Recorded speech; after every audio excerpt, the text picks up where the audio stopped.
What's up? Welcome in. Hoge and Jahns back with you as March rolls on. And it felt time for a Fishman episode as Kevin Fishbain is here as well. What's up, Johnsy?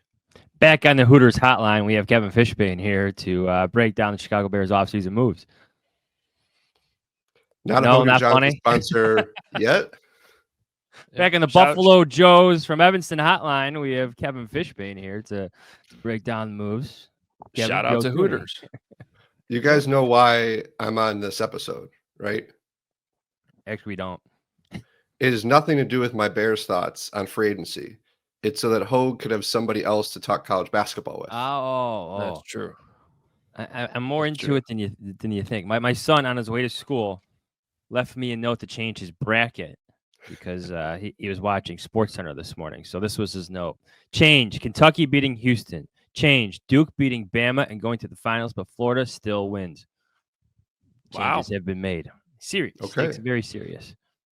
I'm told that when I was 7, I tried to change my bracket after the games were done.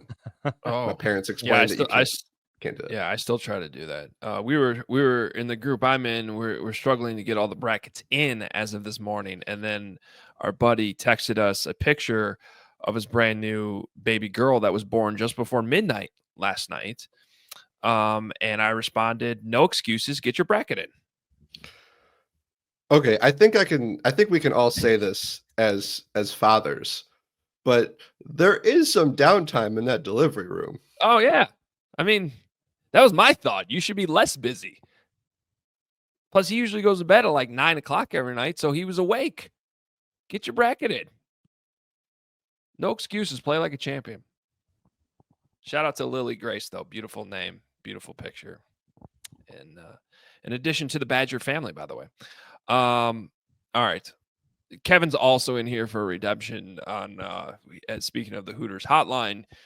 We brought him in on the Hooters hotline, and he proceeded to say that he's never been to Hooters. Or one time went to Hooters, whatever it was. So it's a great endorsement. So if you'd like to change, this is a different show. It doesn't matter, but we just thought we'd give you a redemption. The wings were really good. I do remember that. There it is. Yeah. There it is. No, the wings aren't good. All right. No, you're just on the Hoge Jahns hotline on this show. And we thought we'd bring Kevin in to get all his thoughts on all the moves the Bears have made and continue to make, because there's been some smaller signings that we need to discuss even as an entire podcast, because I don't think we've addressed them all. But, Johnsy, where do you want to start? Well, let's give Kevin the floor here to talk about, Tooney, Dahlman, Jackson, Jarrett, Odangbo. Those are the 5 big moves. Kev, what do you think? We got to meet these guys not too long ago. What do you think of the trenches now for the Chicago Bears? And he's frozen. No. Kevin. Either his internet froze or Chris Collins just left for Villanova. I'm not sure. The best part is he's not frozen anymore, but he seems lost. You wanted my take on the trenches, and I think that's it's the obvious thing, but it just feels different when you spend money up front, especially for this team. Like, for so many years, we've talked about the offensive line issues. We've talked about not having enough pass rushers, and you just throw money different places, and they make sense year after year. But just to say, hey, you got an all-pro guard, you got another guard who went to a Pro Bowl, you got the best center in free agency, you got an all-pro defensive or Pro Bowl defensive tackle, you got a defensive end who's on the up and up and has a ton of quarterback hits, and you still have 3 picks in top 41. I just 5 starters in the trenches, I think, just feels better than a wide receiver, a tight end, a safety, and a corner. It just feels different. And I keep coming back to this, guys. I don't know. I know we make a lot of jokes about the Bears winning in the offseason. And the way I look at it is, what else was Ryan Poles supposed to do? He had the cap space. He had the draft capital. He's got Caleb Williams on this rookie contract. He had the needs up front. maybe one day we'll look back and think they should have spent more to get Will Fries. I don't know, but like, can anybody, like, we have no idea. Well, So like, I just think like I thought the moves made total sense, and ideally the Bears will not be in this position in future years where they have to go buy 5 starters. But that's the position they were in. They went out and got 5 good players, and I think there's nothing wrong with that. I like the idea or the execution of trading for Joe Thuney. With his resume, we've talked about it at length on this show. Having him fill one of your guard spots as opposed to spending, what did Will Fries get? Like 19 million a year or 19 million a year? What is this deal? Let me find this deal. 5 years, 87.72 million for a guy who was injured. Give me Joe Thuney and his durability and his experience and his rings and his all-pro resume over Will Fries any day, especially when you consider the money. Yeah, and I've got a column coming out Friday morning at The Athletic that talks about this window. Plug. And like, you don't need Grady Jarrett to be dominant in 2027. Like, you don't need Joe Thuney. Let's say he signs a 3-year extension. You don't need him to be a Pro Bowler in 2028. Like, and you can make this argument about Ashton Genty or like, they've got this 2 to 3 years to work with. So like, I'm okay signing guys who are in their 30s. Are the players that they're bringing in, because if you look at the way the contracts are structured, you look at the salary cap situation, you look at Caleb Williams, like, this is their time. Like, they can't like this is their kind of their moment right here these next couple of years to make it work. So I'm okay with guys like that with their pedigrees, Johns, as you mentioned, at those positions.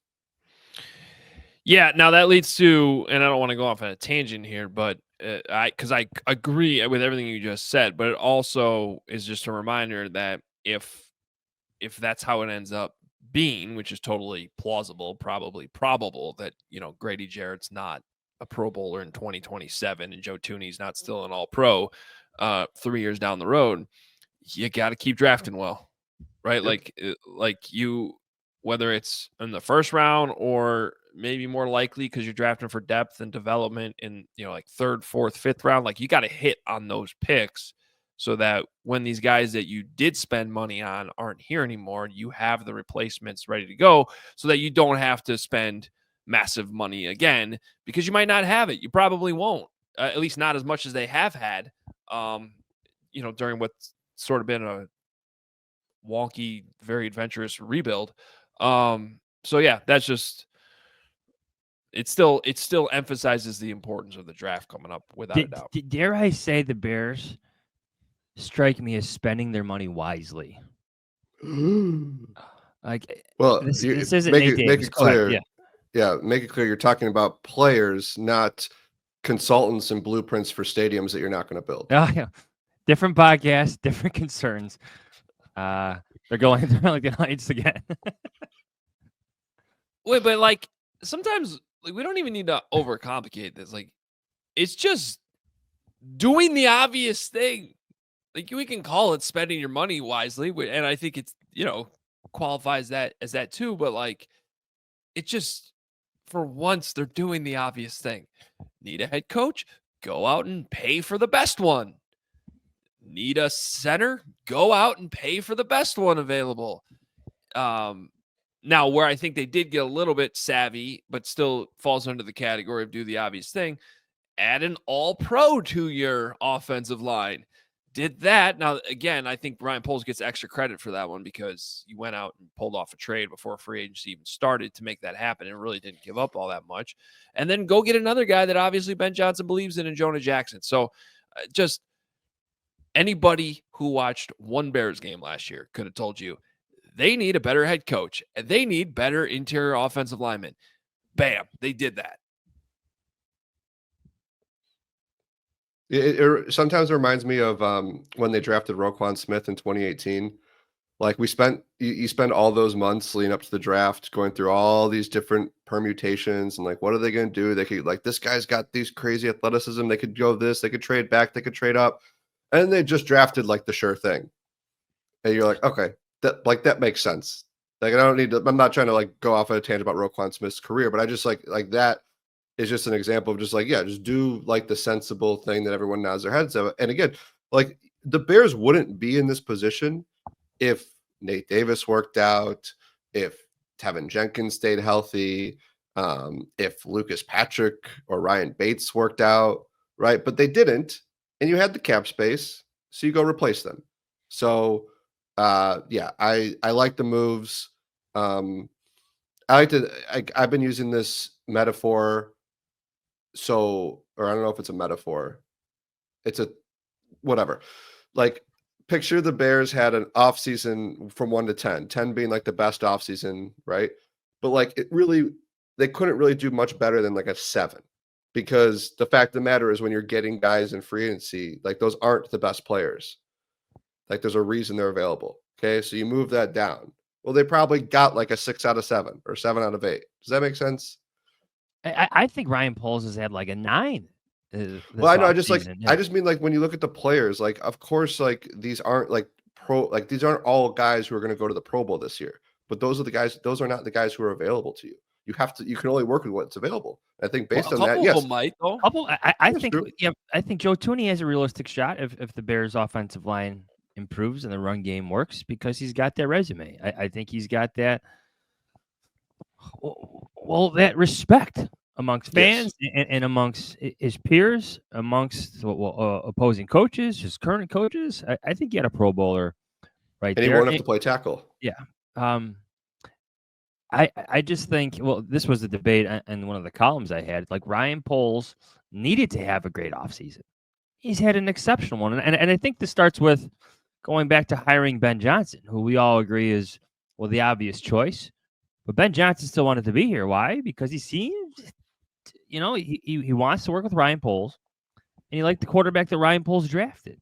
That all means something in the evaluation of Ryan Poles going forward.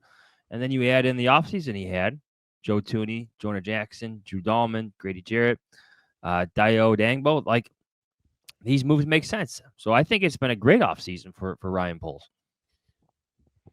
Should we get into the kind of these smaller additions that have been going on here? Sure. So, is it Olamide or Olamide? Zacchaeus. Great. I'll text JJ. Oz. Olamide. OZ. Olamide. Olamide Zacchaeus? Yes. Yeah, that's way better. Good job. Anyway, OZ. I like this signing. If you it seemed like every game I watched the Commanders last season, like at some point he made some important play. And I just think he's a perfect fit for exactly what the Bears needed in that room, which is, speed, slot, somebody that's not going to hog or dominate target share, because I think that was an issue just with Keenan Allen's presence. No fault of his own, obviously. Just the reality of that situation when you have a proven veteran like that. So I really thought it was a perfect addition for exactly what the Bears needed. It didn't cost you much. There are, if you Google his name and add blocking to it, you'll get some fun clips on the old X machine here, where he is forcefully in one Eagles highlight. So a couple of years ago, throwing a New York Giant on his behind in the end zone, making a block down the field, full pancake in the middle of the end zone, touchdown Devontae Smith. I'm watching it right now. There's a few highlights like this where you have a willing blocker in the slot. And he's not a big guy, too. How big is he? 5'8", 193 pounds, according to Pro Football Reference. But he's a willing, eager blocker and strong when he gets into the point of contact. Yeah, I like that move a lot. And it seemed like people in Washington wanted to keep him. I think fans wanted him to stay there, which gives you a sense of the respect he had with that team. I think back, the first time I heard of him was Bears Falcons 2 years ago, or whatever that year was. Like, he had, I think, 40 receiving yards in that game when the Bears traveled to Atlanta. I remember because when I take notes during plays and I got to go quick, I just didn't want to type out his full last name because I was afraid I'd misspell it. So I just typed in Z every time he made a catch. But yeah, this offense needed somebody to work in between the numbers, and I think he's a good option for it. Yeah, ironically, bringing up that game, the Falcons ended up with Darnell Mooney, and now the Bears ended up with Zacchaeus, and honestly, they need him to be Darnell Mooney. So it's weird how some of that works out sometimes. But our friend Zach Berman from PHLY, who used to work with you guys at The Athletic, he covered him in Philly and was on CHGO last week. Just talking about, it seems like wherever he goes, the team that has him loves him. Like the coaches love him, love his presence, love his effort, loves the way, he does the things that coaches love. So now why is he moving teams and, seemingly available? Well, because he's not Jerry Rice, obviously. But that's not what they need him to be. And I just think it was a savvy, good addition, and a lot of times it's about fit, and I just think it's a great fit. So I definitely liked that addition. Now, the new one is Devin Duvernay. Bears, again, seemingly looking for a type, looking for a guy with speed who can be used in, a variety of different ways, but also could help in the return game. They had Rondale Moore come in. Rondale Moore ends up signing with the Vikings. McCole Hardman came in, and then they ended up signing Devin Duvernay, who has been a good returner in this league, sort of contributes on offense here and there. But that was somewhat important addition, it seems like, that was made yesterday. 4.39 speed from the scouting combine a few years ago when Duvernay was coming out of Texas. So 3rd round pick of the Ravens that year in 28. This is 2020. Yes, you have a returner, but if you're looking at what Ben Johnson is looking for, he wanted upgrade speed, someone who could stretch the field. And I think Roma Dunze could do that, but Ben Johnson wants more. And I know all teams look for speed, but with 2 receiver moves made in a matter of days, I think it's been a point of emphasis for the Bears as the second wave of free agency has taken over. Ben Johnson wants his offense to get faster, and now it has. Yeah, I mean, DeAndre Carter did a nice job as a return man before he got hurt last year. And, he signed elsewhere yesterday too, I believe. Did he go to Denver or Cleveland? He went somewhere. So, I think the Bears obviously wanted somebody different there. And Browns, there you go. Duvernay wasn't, like, his stats with Jacksonville weren't great last year, but I kind of liked, and I'm sure Coach Hoge agrees with me, like the last week, just these little signings. Tavarius Moore comes back. Eamon Ogbongbemiga comes back. Talk about Travis Homer comes back. Like, these are special teams signings, and this is a front office who has always valued special teams. If you go back to Ryan Poles' first draft, he drafted 2 conference special teams players of the year. They didn't work out necessarily with the Bears, but I've liked that kind of focus because Richard Hightower's unit was pretty good last year, and you want to make sure that unit stays there. And so you bring back these guys, you add a couple more that could help. And I'm curious to see. I mean, that return competition, we'll see if it's a competition or if Duvernay am I saying it right? It's Duvernay. Devin Duvernay, yeah. Devin Duvernay, yeah. If he just has that job.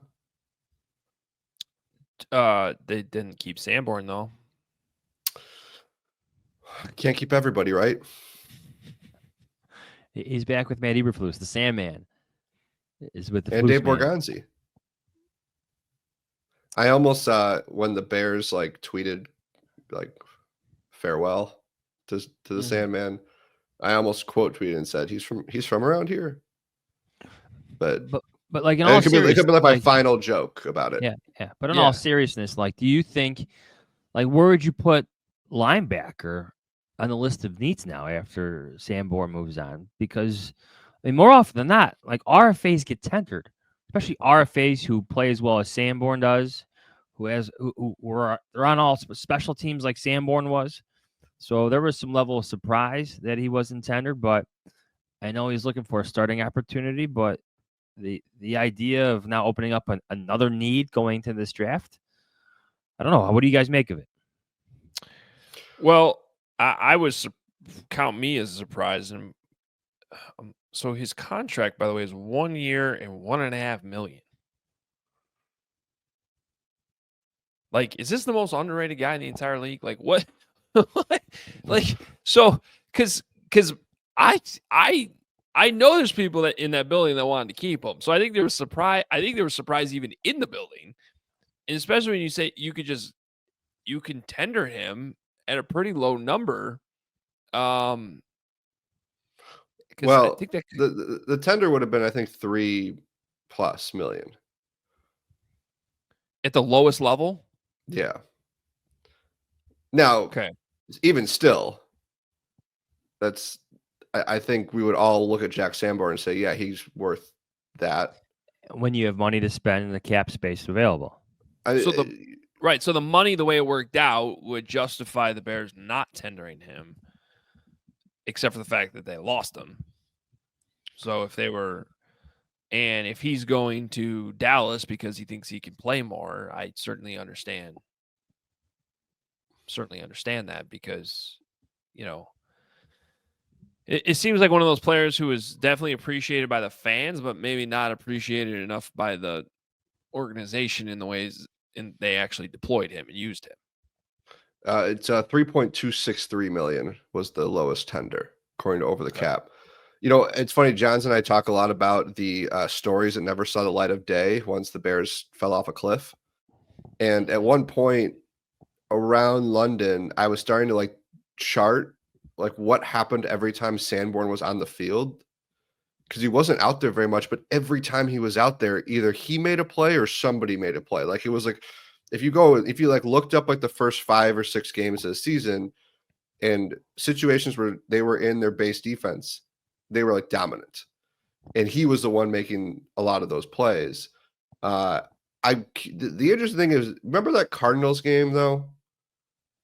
The Cardinals game was a disaster, and I believe Arizona put the Bears in a base defense a lot more than most teams did. And I'm not saying that was on Sanborn at all. That was a total calamity of a game everywhere. But yeah, I think it's an interesting thought. I totally expected him to stay. And Hoge, you bring up special teams. That's another reason he brings a lot of value. And Johns, you said it. You just create another need for your roster. So 2 things here. One, I don't want to act like the guy's perfect. And there was another run late in the season, I think near the goal line, where he just totally got beat to the edge. There's no question that at the end of the day, these teams do put a lot of as much as his instincts and ball skills and finding the ball and being around the ball is insanely important. When it comes down to contracts, when it comes down to getting paid, speed matters. And he probably wasn't a sideline to sideline linebacker, certainly in the way Roquan Smith is. No question about it. So there's some limitations there. There was a run late in the year where he just totally got beat to the edge. I'm forgetting which exact moment is. I'm sure our listeners remember it. But getting back to Johns' point of bringing this up, they haven't really replaced him.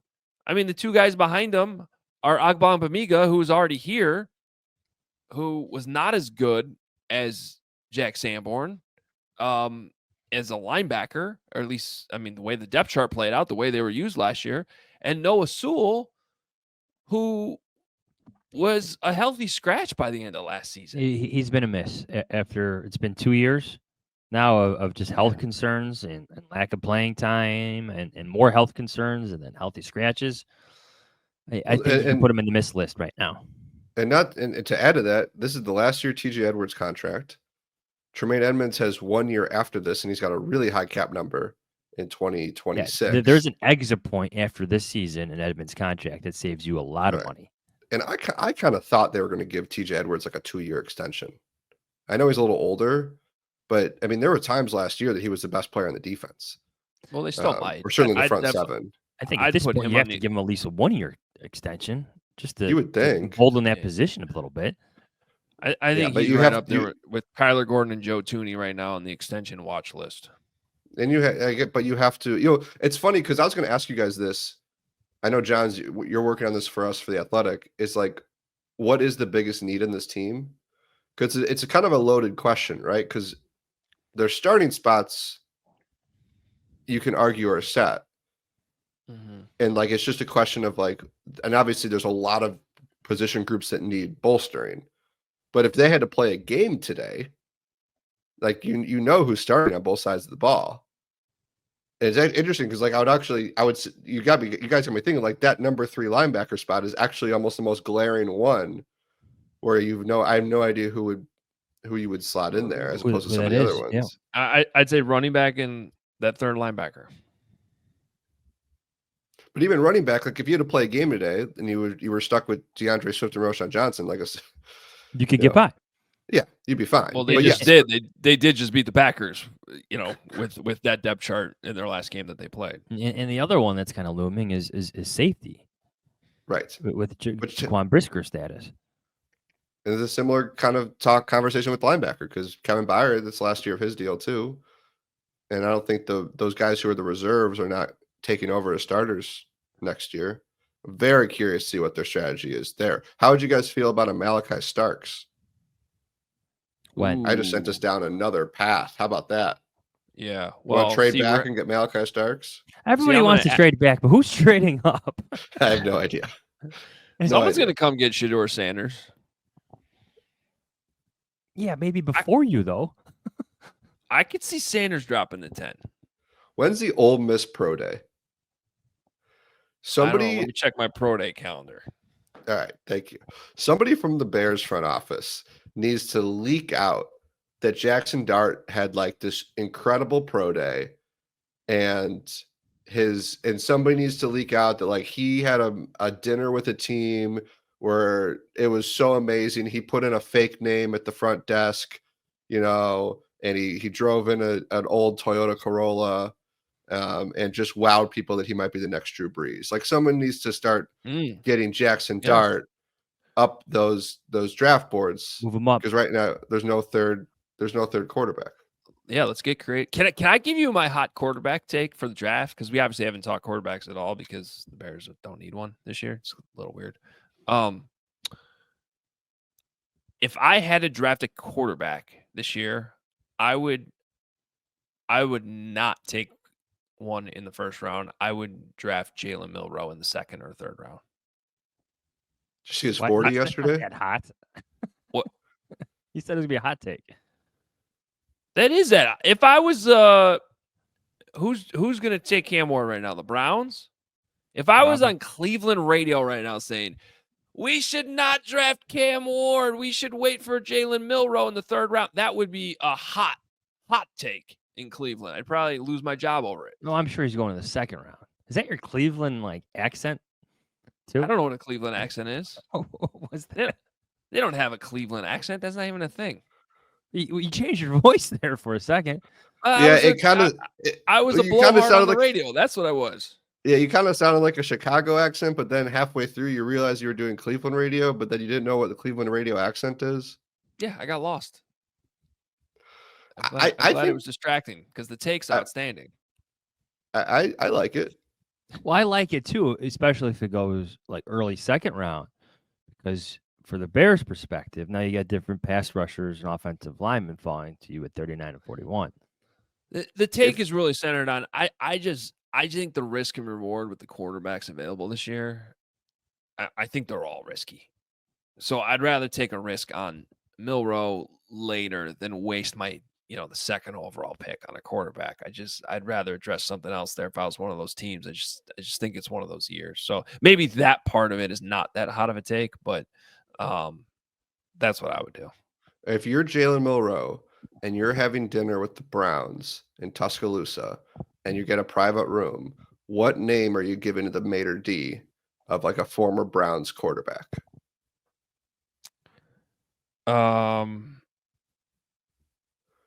Do I need to explain? No. We know the story. James McMahon and Chapel Hill. So you go Vinny Testaverde or Vincent Testaverde. Yes, because that's what I was thinking. You have to go not the nickname first name, but the real first name. Wait, is Baker's first name really Baker? I don't know. Who is Tressman's guy? Why am I blanking on it? He's a Browns legend quarterback. From Miami. That came, yeah, Bernie Kosar. Bernard Kosar. Bernard Yeah, Bernard Kosar. That's what you got to go with. Ty Hubert Detmer. The problem is, I feel like a lot of these guys drive really nice cars. Now that NIL money. Oh yeah. Mitch didn't. His Corolla is outdated. It was Corolla, right? Mm-hmm. You got a lot of miles on a Corolla. That was my first car. Corolla. Yeah, wasn't Caleb driving like a Maserati last year when he was still at USC? I believe so. Like that. There was like Instagram video of him. Yeah, times have changed really quickly. All right. Who else have we forgotten here? Doug Kramer. Doug Kramer has come back. Travis Homer has come back. Wait, so Doug Kramer was he was a non-tender that ended up re-signing? So I believe he was an exclusive rights free agent. So I'd be curious what the number is on that. Would he have been an ERFA? He might. No, because he was drafted. Well, he was drafted, but he left. Remember? So when he came back, yeah. They let him go. He briefly went to Arizona last year, and then the Bears really needed a fullback, so they brought him back. Poor Doug Kramer. I don't know. What's wrong with the Doug Kramer signing? Backup center. Just don't give him the football at the goal line. Isn't that what Zacchaeus said in his call last week? He said that he remembers the Hail Mary and then handing the ball to Doug Kramer. The goal line. Okay, so here you go. Doug Kramer was an RFA. So, yeah, you would not have given him – certainly we're not going to give him $3.2 million. So my point is, just because you don't tender a guy – so Sanborn, don't tender him because you don't think he's going to make that much. So he becomes a free agent. You couldn't offer him $2 million? I think Sanborn wanted to play. Find a better opportunity to play. I don't think he was going to get it here with Edwards and Edmonds. Yeah. Is he the starter right now in Dallas? I don't know the Cowboys depth chart well enough. Although I could probably find it right here. You guys remember the great Cam Meredith RFA saga? Yeah, I do. I wrote.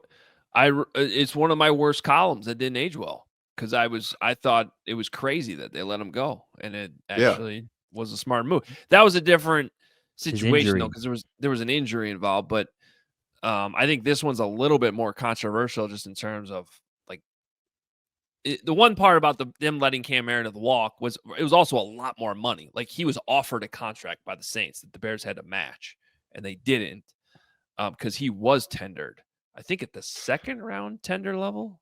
He was tendered at the he was tendered at the right of first refusal level, and that was the argument we were having. Is if they had just done a second round tender on him, which would have only been $1.5 million more or something, they would have gotten a second round pick in return. And so that was kind of the money we were discussing. Was like, how could the Bears not give up extra million to the guy who's been their best receiver when healthy? Right. Because he wasn't healthy. Right. And the Bears knew that. By the way, Sanborn, at least according to the depth chart I'm looking at, would be I don't know if this is right because they got him listed as the backup weak side linebacker. Not sure that's his best spot, but DeMarvion Overshown is in front of him, and he's hurt, so maybe that's why. I don't know. Maris Liafu? Can I get a Maris Liafu breakdown from you, Kevin? This is why you're on the show. Sorry, I'm looking at Courtney Cronin's Final Four. She just posted it. Who does she have? Basketball. She's got Michigan State, Duke, Tennessee, and Florida. But it doesn't tell me what she has after that. Wait, give that to me again. Michigan State, Duke, Tennessee, Florida. I just went clockwise. Okay. I'll give you mine. What's yours, Hoge? What do you got? This is why people listen to this podcast.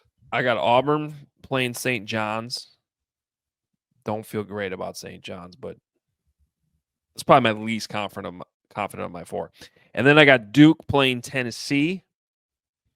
and I got Duke beating Auburn in the championship. This was my least favorite bracket I've ever filled out because longtime listeners know how much I despise Duke, and I ended up picking them to win. And not only that, I had them beating Wisconsin along the way, and a part of me died when I pressed that button on my phone to make that pick. I've got Duke playing Houston and Michigan State playing Texas Tech. And Duke Texas beating Tech. Michigan State. Yeah. Houston's one of my upsets. I actually feel like everyone's gonna have Houston gain upsets. So I put them in, but also maybe everyone's gonna pick Auburn to get upset. I don't know. This is gonna be the year that it's all 4 number 1 seeds again. I think Maybe. And we're all gonna have overthought it. I also think that the entire NCAA tournament should be played with an asterisk because if it wasn't for 4 terrible officiating, College Northwestern would be in the tournament. Here we go. Let's get the breakdown of those 4 calls. Johns was with me at the bar at the Detroit Marriott Airport Marriott Sheridan watching On the Thanksgiving. first of the 4 on Thanksgiving night, hours before Maddie Berfus was fired. Some referee probably should have been fired. Our conversation went back and forth. Like, this is really going to happen. We're going to have a really busy day tomorrow. So, like, Kevin swearing at his phone and, like there was, like, a hockey tournament with kids running around and, like, Kev, like, pipe down here, man. Why didn't you guys stay at the Westin that's actually in the airport? See, it's only in the airport if you fly a certain airline. That's a great point, and I learned that the hard way last time. But still good. I thought was it the Sheridan, right, Johns? Sheridan. It was great. And it was good, really good food. You and I were enjoying a nice dinner and beer at the bar when Pat Finley came in frantically and decided to leave that moment to go home to Chicago. We're both like, dude, what are you doing? Come on, man. And he ended up being right. It was probably the right call. Yeah, but we still had to go. Let's not forget, Matt Eberflus also spoke to us on Zoom that morning, and we were both home in time for it. What a year. What a year. I got some leftover questions here from the mailbag if you want to get to these before we get out of here. Okay, I got about 3 more minutes. 3 more minutes. This is from Sam Robinson. Given the moves we made in the last couple of weeks and the flexibility it's given us, is there a worst-case scenario in the draft? And if so, what does it look like? I'm struggling to think of one. Worst-case scenario of the draft. They pick the wrong player. I think it's overdrafting a pass rusher based on traits without production, like a Shamar Stewart, who just doesn't amount to much as an NFL player. Just I get picking on traits, I get picking on potential, but projection has limits for me, and I think for a lot of NFL teams it does too. I think Sam is an avid listener of my live room on the Athletic app. So hi, Sam.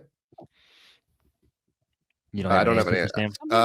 No, I think that's like what. By the way, something about the way it's called the live room. Every time I know. It's like Kevin Fishbain's OnlyFans. Like what no, that's not what it's called.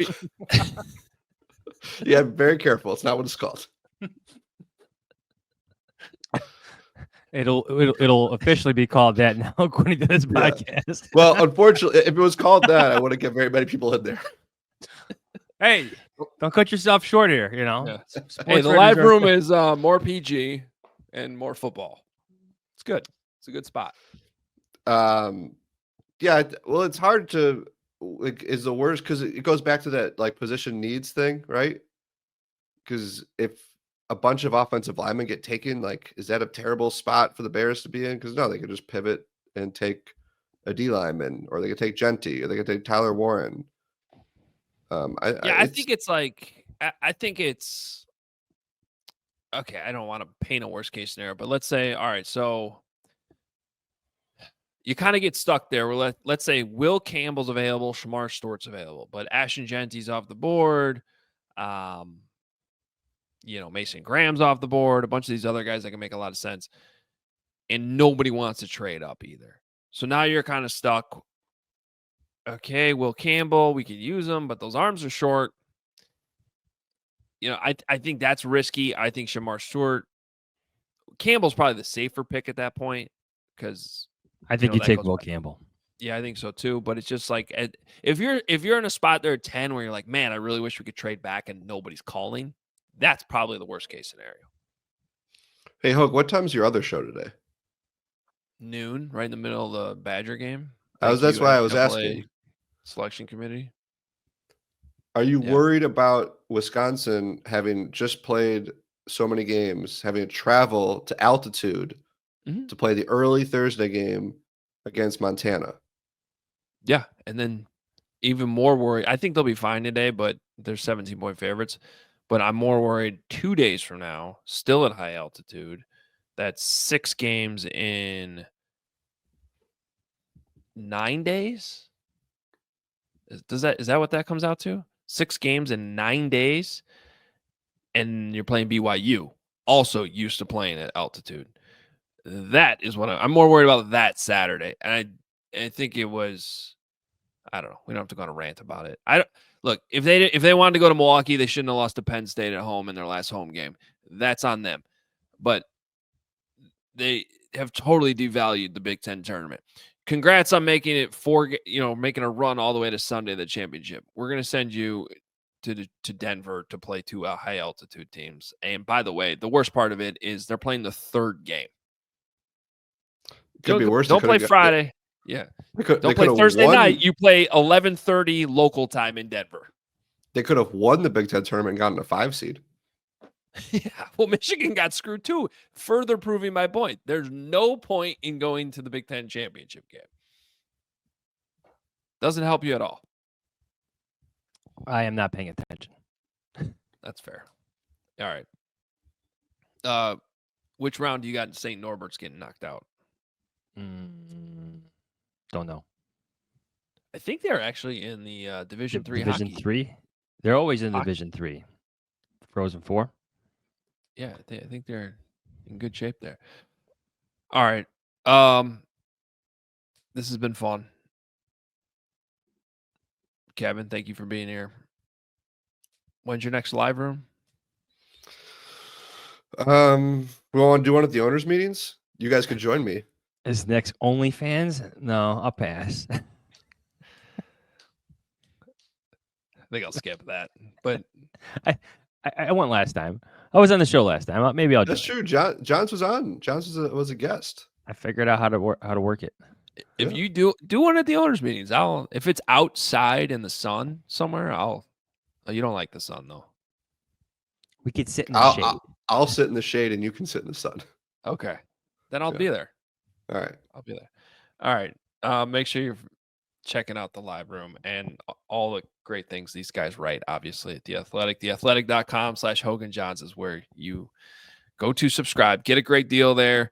The coverage is outstanding all the time. And let's see, what's our plans? I keep like having this panic that the owners' meetings are next week, but they're not.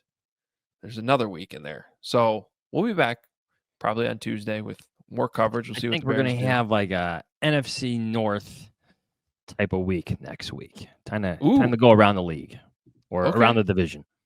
I like that.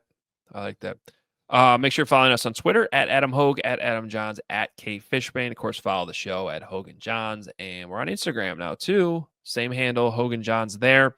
Find a bunch of content as well. And be subscribed to our YouTube page, channel. Hit the like button.